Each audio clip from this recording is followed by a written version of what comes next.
So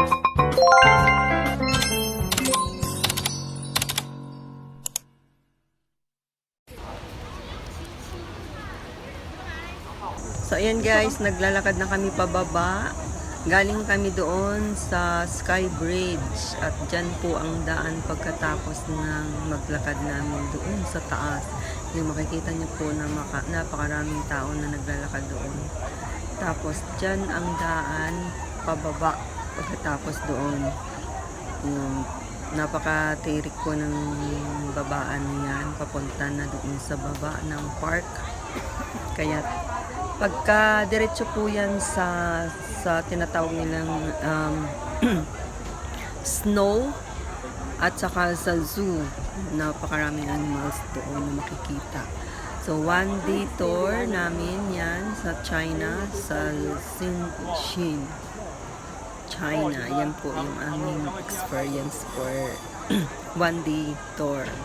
So sana magustuhan niyo po yung aking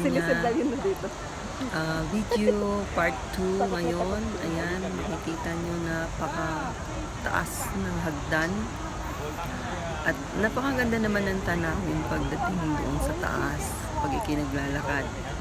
Ayan, napaka sulit naman po yung ating pamamasyal dyan sa China. So enjoy po natin yung ating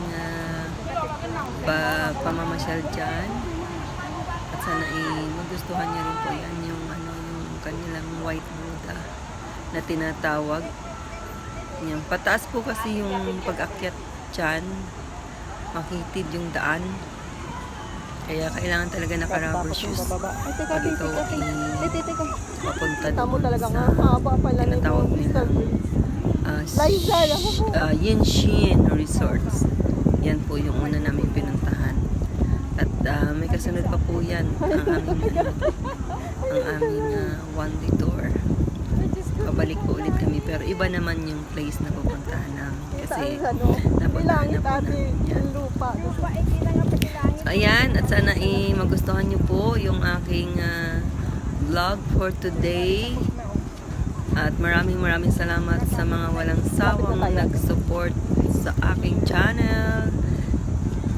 Kahit po hindi po tayo muna ngayon nag-a-active kasi very busy rin po tayo. Ayan. Ang ganda po ng